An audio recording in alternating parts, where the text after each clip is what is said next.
Hola, ¿cómo están chicos? El día de hoy, antes de empezar la clase, hablaremos sobre dos casos particulares que nos ayudarán en el entendimiento de este tema. Mira, en el primer caso hablaremos acerca de la obtención de nutrientes. Para obtener los nutrientes nosotros lo primero que tenemos que conseguir son alimentos. Pero estos alimentos, para poder digerirlos, necesitamos fraccionarlos. O sea, necesitamos apelar a una propiedad muy importante de la materia, la capacidad de poder dividirse. Por ejemplo, en la preparación de la ensalada, mira, nosotros utilizando un cuchillo o una máquina apropiada, fraccionamos las verduras y así poder obtener las verduras con una dimensión más pequeña y así poderlos consumir.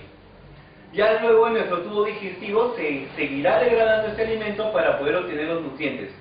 Entonces apelamos a esta capacidad de la materia de poder dividirse para obtener los nutrientes. Esta acción no requiere de conocimientos muy sofisticados ni complicados. Basta con la experiencia nada más y el sentido común para poder obtener los nutrientes. En cambio, en el segundo caso, por ejemplo, si uno quisiera obtener cal, entonces tendría que saber primero dónde va a conseguir la cal. ¿De dónde lo puede obtener? Entonces, la cal, chicos, se obtiene a partir del carbonato de calcio. Y el carbonato de calcio no se encuentra de manera pura en la naturaleza, se encuentra en forma de piedra caliza. Entonces tenemos que saber dónde conseguir esta piedra caliza. La piedra caliza se encuentra en las canteras y las extraemos de ese lugar en forma de rocas muy grandes. Así que igual como pasó con los alimentos, necesitamos que se divida en porciones más pequeñas. Por eso los llevaremos a un lugar para que sean triturados. Luego de que sean triturados y tengamos pues piedras calizas muy diminutas, entonces será llevado a unos hornos para que en esos hornos, a partir de reacciones térmicas, se pueda este carbonato de calcio desdoblar en dióxido de carbono y en óxido de calcio. El óxido de calcio es la cal viva. Pero esta cal viva luego tendrá que ser llevado y para que se reaccione con el agua y entonces se forme el hidróxido de calcio. Este hidróxido de calcio tiene una textura más fina, es como un polvo. Entonces, este polvo más fino luego es almacenado y por último es embolsado y transportado para su distribución. Mira cómo en ambos casos apelamos a esta capacidad maravillosa de la materia de poder dividirse o fraccionarse en porciones más pequeñas. Pero además hemos hecho uso de otra propiedad, la clasificación de la materia, porque tenemos que saber qué es lo que vamos a obtener en cada división que hagamos a esta materia.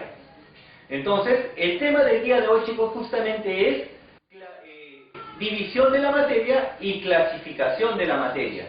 Entonces, empecemos con este tema. Bien, chicos, comencemos con división de la materia. Para poder entender esta parte del tema, lo primero que tenemos que saber es qué es un cuerpo. Un cuerpo es una porción limitada de materia. Por ejemplo, esta roca es un cuerpo. Si nosotros desearíamos obtener un componente en específico de dicho cuerpo, entonces tendríamos que dividirlo en partes, fracciones o trozos de menor dimensión hasta convertirlo en polvo.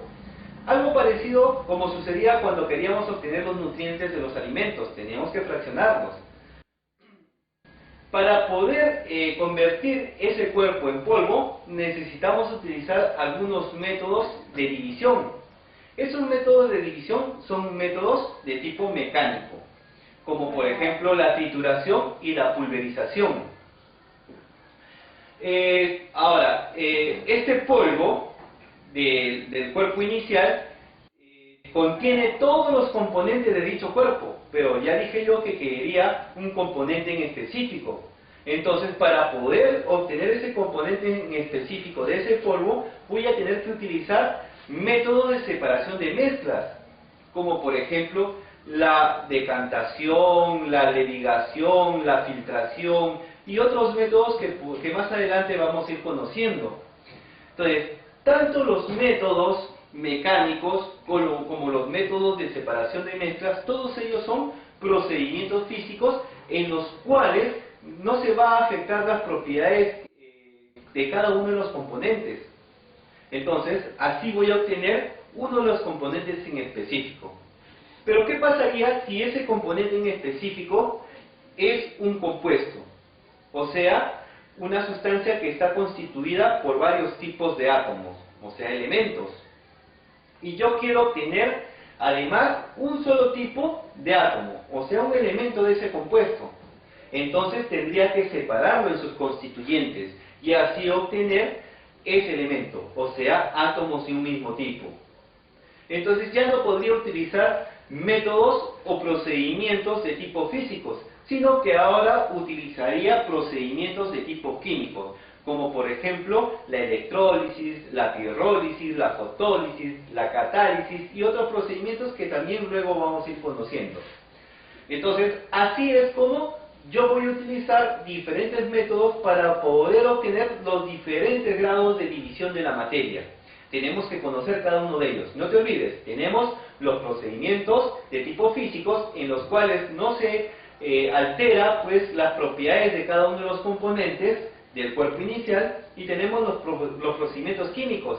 En estos procedimientos químicos sí se alteran las propiedades del compuesto, porque el compuesto tiene ciertas propiedades, pero sus componentes, o sea, los elementos de los cuales está constituido, tienen otras propiedades.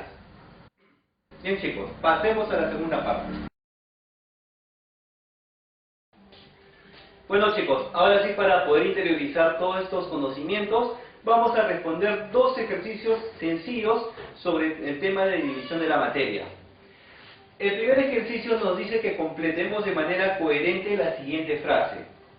La pulverización es un método, espacio, de división de la materia. Pues bien, la palabra que completa de manera coherente esta frase sería mecánico, porque la pulverización es un método mecánico de división de la materia. En el ejercicio número 2 me pide que relacione los grados de división con los métodos a utilizar para obtener esos grados de división. Veamos los grados de división. Número 1 en romanos dice separar hidrógeno y oxígeno del agua. Número 2 en romanos, separar oro y ganga. 3 en romanos dice moler un mineral. Ahora veamos los métodos que puedo utilizar. Letra A, métodos de separación de mezclas. Letra B, métodos mecánicos. Y letra C, procedimientos químicos. Bueno, analicemos el número 1 en romanos. El número 1 en romanos dice separar hidrógeno y oxígeno de la molécula del agua. Bueno, como lo que tengo inicialmente es un compuesto y necesito separar los elementos que estaban unidos por enlaces químicos, entonces no puedo usar métodos de tipo físico, sino que tengo que utilizar procedimientos químicos. En este caso, por ejemplo, podría utilizar la electrólisis. Entonces podré separar el hidrógeno y el oxígeno del agua. Entonces relacionaríamos 1 con C. Entonces en romanos dice separar el oro y la ganga. Pues bien, cuando nosotros tratamos de obtener el oro, no se obtiene el oro puro, sino que se obtiene en una mezcla. Y para poder separar esa mezcla de oro y ganga, entonces necesitaremos justamente métodos de separación de mezclas. Entonces relacionaremos 2 en romanos con A. En el tercer caso tenemos el moler un mineral. Pues el moler un mineral se trata de un procedimiento de tipo físico, en el cual utilizaremos, por ejemplo, la pulverización, o también podemos utilizar la trituración, y esos son métodos mecánicos. Por lo tanto, relacionaré 3 en romanos con B. Muy bien chicos, espero que se haya comprendido esta primera parte para poder pasar ahora sí a la segunda parte. Ahora sí chicos, hemos llegado a la segunda parte donde hablaremos acerca de la clasificación de la materia. Ya que hemos visto que al ir dividiendo pues, los cuerpos, vamos a ir obteniendo diferentes tipos de sustancias. Entonces tenemos que conocer dicha clasificación de la materia, porque a veces también es necesario conocer esto para saber qué tipo de métodos voy a utilizar para hacer la separación Bueno, en primer lugar, diremos que la materia se presenta ya sea como sustancia pura o como mezclas. Entonces tenemos que saber en primer lugar cuál es la diferencia entre ambas. La manera más sencilla de identificar a una sustancia pura, diferenciarla de una mezcla, es que las sustancias puras solamente presentan un tipo de componente, mientras que las mezclas pueden presentar dos o más tipos de componentes. Primero nos ocuparemos de las sustancias puras. Bueno, las sustancias puras ya dijimos que tienen un solo tipo de componente y estas sustancias puras pueden ser de tipo simple o de tipo compuesta. Entonces también tendremos que conocer cuál es la diferencia entre ambos, ya que ambos presentan un solo tipo de componente. Pero en el caso de las sustancias simples, ese componente se trata de un solo tipo de átomo. Mientras que en las sustancias compuestas tenemos este componente que está conformado por varios tipos de átomos unidos por enlace químico. En el caso de las sustancias simples, como ejemplos, tenemos al sodio, al hierro, al cobre, al potasio, al oro. También podríamos mencionar al azufre, al nitrógeno, al cloro, al carbono. Todos ellos son elementos químicos. Si quieres conocer más elementos químicos, solamente tienes que agarrar tu tabla periódica y ahí están todos los elementos químicos. Acuérdate que son oficialmente 118 elementos químicos aprobados por la Unión Internacional de Química Pura y Aplicada, la IUPAC. Bueno, algunos de estos elementos se encuentran de manera pura en la naturaleza formando algunos cuerpos muy conocidos. Por ejemplo, el carbono se puede presentar como diamante o también como grafito, aunque tiene algunas formas alotrópicas más, como por ejemplo el grafeno, que hoy en día pues está en investigación porque tiene unas propiedades maravillosas. También, por ejemplo, tenemos los fullerenos, que también están en su etapa de investigación.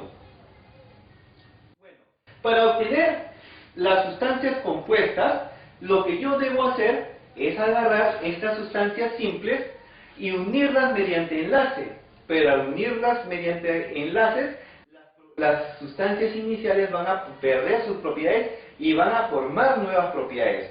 Por ejemplo, puedo agarrar el hidrógeno, puedo agarrar el oxígeno y luego unirlas y formar el agua. Ahí está. El agua tiene propiedades muy diferentes que de manera separada las tienen el hidrógeno y el oxígeno. Y así puedo ir agarrando diferentes sustancias simples, uniéndolos por enlaces y formando otras sustancias de tipo compuestas. Por ejemplo, también puedo unir el sodio con el cloro y obtendría la sal común. Podría unir el carbono con oxígeno y obtendría el dióxido de carbono, muy importante pues en la fotosíntesis, ¿no? Nosotros lo eliminamos al respirar, pero las plantas lo utilizan para poder formar la glucosa. También podría unir el calcio con el oxígeno, ¿no? Y acuérdate que eso es la cal viva, eso lo habíamos tenido como ejemplo en la primera parte. También podría unir hidrógeno con cloro y tendría cloruro de hidrógeno. Luego también podría unir carbono, hidrógeno y oxígeno y obtener glucosa.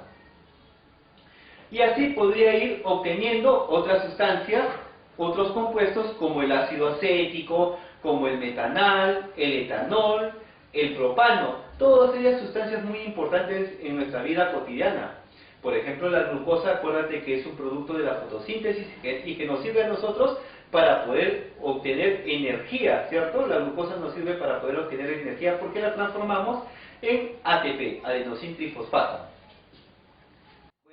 Entonces, quiero que entiendas que nosotros, para poder identificar una sustancia simple, lo que debemos saber es que están constituidas por un solo tipo de átomo. Pero una forma también de poder identificarla y de manera más práctica es saber de que todas las sustancias simples se identifican por un símbolo químico. Mientras que los compuestos, que están conformados por varios tipos de átomos unidos por enlace, ellos se van a representar por fórmulas químicas. Entonces, cada vez que compres un producto y este tenga dentro en su empaque ahí colocado una fórmula química, entonces sabrás que es un compuesto. Por ejemplo, cuando compras la sal, cuando compras tu bolsa de sal, ahí está bien grande la fórmula química de la sal. Bueno, ahora encarguémonos de las mezclas. Las mezclas, como ya dijimos, pueden contener dos o más componentes. Estos componentes pueden ser sustancias simples o sustancias compuestas. Es más, inclusive podrían ser otras mezclas. Entonces, lo primero que tenemos que saber es que las mezclas se presentan ya sea como mezclas homogéneas o como mezclas heterogéneas. Entonces tenemos que aprender a distinguirlas. La manera más práctica es sabiendo que las mezclas homogéneas, los componentes no se pueden distinguir, parecen una sola cosa, pareciera que fueran una sola fase. En cambio, en las mezclas heterogéneas, sus componentes sí se pueden distinguir, van a presentar varias fases. Veamos primero las mezclas homogéneas, aquellas en las cuales sus componentes no se pueden distinguir. Entonces, como te dije, van a tener dos o más componentes. Estas pueden ser sustancias simples o sustancias compuestas. Entonces, yo puedo agarrar una sustancia compuesta, como por ejemplo el agua, y reunirla, mezclarla con la sal y obtener, pues, salmuera. También puedo agarrar agua, ya que es un disolvente universal, y disolver en ella, mezclarla con el azúcar, y entonces obtener almíbar. También podría yo utilizar el cloruro de hidrógeno, que está en forma de gas, disolverlo en agua y obtener ácido muriático. O también podría utilizar el agua para mezclarla con ácido acético y obtener, pues, el vinagre, ¿no?, muy utilizado en la cocina. Y así podría ir reuniendo diferentes tipos de sustancias simples y compuestas, como por ejemplo para obtener el gas doméstico. En el gas doméstico, ¿qué voy a utilizar? Mira, metano, el propano, también puede haber butano y otros alcanos de bajo peso molecular, y obtener el gas doméstico. Pero además podría, ya que este gas doméstico no tiene un olor, y si hubiera una fuga de gas no podría identificar esta fuga, entonces tendría que agregarle una sustancia que le proveyera de olor y así poder identificar la fuga. Y por lo general se utiliza el mercaptano, el cual pues le da el olor característico al gas doméstico. También podría mezclar, por ejemplo, sustancias simples como el hierro y el carbono y así obtener el acero, muy utilizado en la construcción. También podría mezclar el cobre y el estaño y así obtener el bronce, ¿no?, que muchas veces lo tenemos pues en las monedas. También podría hacer la mezcla de cobre y zinc y así obtener el latón. En todos estos ejemplos, chicos, no se puede distinguir a simple vista los componentes. El aire es un ejemplo muy claro de una mezcla homogénea. El aire está conformado por dióxido de carbono, por oxígeno, nitrógeno, argón, polvo atmosférico, etc. Pero sin embargo yo no puedo visualizar de manera directa estos componentes. Así de que pareciera que fuera una sola cosa. Tiene una sola fase y por lo tanto el aire es una mezcla de tipo homogénea. Ahora, en el caso de las mezclas homogéneas, ellos también pueden adoptar otro nombre. A ellas también se les llama soluciones. Bueno, ahora sí encarguémonos pues de las mezclas heterogéneas. Ellas también contienen dos o más tipos de componentes y estos componentes pueden ser sustancias simples, sustancias compuestas, pueden ser también otras mezclas. Y ellas se pueden presentar de tres formas. Mira, tenemos los agregados, tenemos las suspensiones y tenemos los coloides. En el caso de los agregados, para poder distinguirlas de las suspensiones y coloides, tenemos que saber que sus componentes tienen dimensiones un poco grandes y se pueden distinguir a simple vista. Un ejemplo de ello es la mezcla de agua, cemento, arena, también puede ser piedras, los cuales al mezclarse forman el concreto. En el concreto es fácil distinguir sus componentes porque tienen dimensiones grandes. Otro ejemplo podría ser la conserva de durazno. Si tú abres tu lata de conserva de durazno vas a encontrar los trozos de duraznos con el almíbar. Tanto el durazno como el almíbar son mezclas, entonces que están conformando pues a este agregado. Otro ejemplo que podríamos citar sería pues una ensalada de verduras. Las ensaladas de verduras, ¿qué contienen? Pues las verduras picadas, también podría contener un poquito de aceite, un poquito de limón, ¿no? Y un poquito de sal. Y es fácil distinguir pues estos componentes porque son de tamaño regular y fácilmente con nuestros ojos podemos visualizarlos. En cambio, en el caso de las suspensiones no es tan sencillo, no es tan fácil, ¿no? Sus componentes son un poquito más pequeños. Entonces, en algunos casos no son muy fáciles de distinguir. Un ejemplo de suspensión muy conocido pues es el jugo de frutas. En el jugo de frutas tenemos pues la fruta licuada con agua, también puede contener azúcar y no es tan fácil distinguir estas frutas, pero al menos sí podríamos distinguir el agua del zumo de las frutas. Sobre todo porque las suspensiones tienen una propiedad muy importante. Ellos, después de pasar un corto periodo de tiempo, suelen pues sedimentar sus solutos. Entonces la fruta que está licuada se suele colocar en la parte inferior del recipiente y el líquido en la parte superior, entonces es fácil distinguirlo. Entonces, en el caso de las suspensiones, los solutos, ¿no? La parte dispersa suele sedimentar.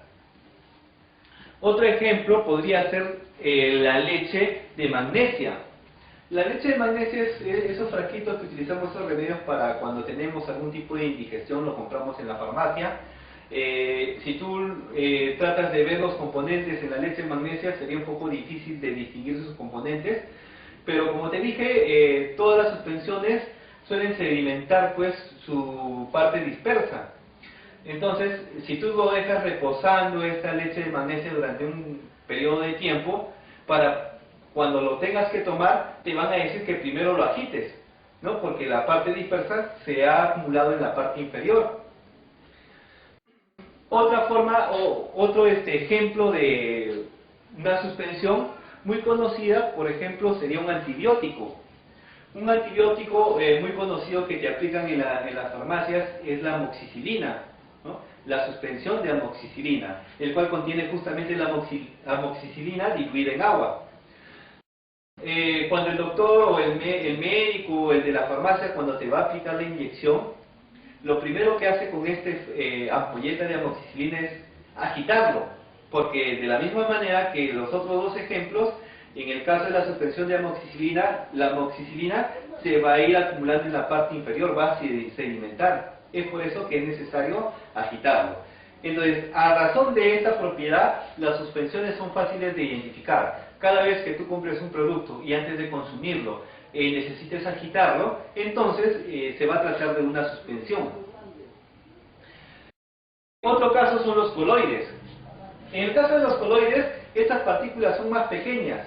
Inclusive, estos coloides va a parecer que tuvieran una sola fase, igual que las mezclas homogéneas. Ellas no van a presentar esta propiedad de sedimentar pues su parte dispersa, así que no voy a tener que agitarla. Un claro ejemplo de ello y el más conocido es la gelatina. La gelatina, ¿no? Que contiene dentro de ella pues agua y también contiene colágeno. Vas a notar que por más que lo dejes durante un tiempo, este colágeno no va a sedimentar. Entonces podrías equivocarte y decir pues que esto de aquí es una mezcla homogénea, pero la gelatina no es una mezcla homogénea. Para poder identificar a los coloides o poder distinguirlas de las mezclas homogéneas, tendremos que decir que ellos presentan una propiedad muy importante, que es el efecto Tyndall. Si tú agarras un coloide y lo expones a un rayo de luz, Entonces, este rayo de luz, al cruzar por este coloide, se va a poder distinguir el camino por donde pasa este rayo de luz. En cambio, en una mezcla homogénea, o sea, en una solución, no se puede distinguir. El rayo de luz pasa sin poder visualizar por dónde está pasando ese rayo de luz. Luego tenemos como otro ejemplo la tinta china. La tinta china que está conformado o tiene como componentes el carbón vegetal, ¿no? Pulverizado, y además resina, ya sea vegetal o animal, tampoco sedimenta. Un tercer ejemplo sería, por ejemplo, la mayonesa, ¿no? ¿Quién no ha consumido mayonesa? El caso de mayonesa contiene huevo, tiene aceite, también unas gotitas de limón, ¿no? Generalmente lo hacen de esa manera. Entonces, cuando tú preparas la mayonesa, esta mayonesa no sedimenta. Por ejemplo, si tú compras tu sobre de mayonesa y lo tienes por un par de días en la refrigeradora, y al momento de usarla, no necesitas agitarla para poder usarla, porque no sedimenta, es un coloide. Acuérdate, los coloides no sedimentan su fase dispersa. Entonces, así identificamos un coloide. Primero, que no sedimenta, y además que los coloides presentan pues esta propiedad o efecto tinta. Bueno, ahora sí, para poder interiorizar nuevamente todos estos conocimientos de los cuales hemos hablado en esta segunda parte, vamos a responder dos ejercicios simples que nos ayudarán pues en este efecto, ¿no? De poder interiorizar los conocimientos. Bueno chicos, ahora sí, para poder interiorizar los conocimientos de los cuales hemos tratado en esta segunda parte, responderemos dos ejercicios acerca de clasificación de la materia. El primer ejercicio me pide que complete de manera coherente la siguiente frase. Las mezclas espacio son aquellas en las cuales sus componentes no se pueden distinguir. Pues bien, la palabra que completaría de manera coherente esta frase sería homogénea, porque las mezclas homogéneas son aquellas en las que sus componentes no se pueden distinguir.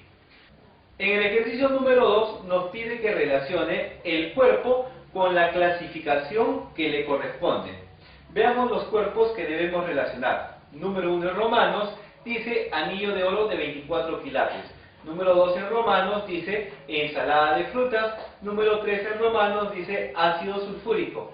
Ahora veamos las clasificaciones con las cuales las vamos a relacionar. Letra A dice sustancia compuesta, letra B dice mezcla heterogénea, letra C sustancia simple. Bueno, analicemos el número 1 en romanos. Dice anillo de oro de 24 quilates. Pues bien, el anillo de oro de 24 quilates solamente contiene átomos de oro, por lo tanto es una sustancia pura. Y al estar constituida solamente por átomos de un mismo tipo, sería una sustancia pura de tipo simple. Entonces relacionamos 1 en romanos con letra C. Número 2 en romanos. Ensalada de frutas. En la ensalada de frutas yo puedo observar los componentes y cada componente conserva sus propiedades. Entonces es una mezcla, y es una mezcla de tipo heterogénea. Entonces relacionamos 2 con letra B.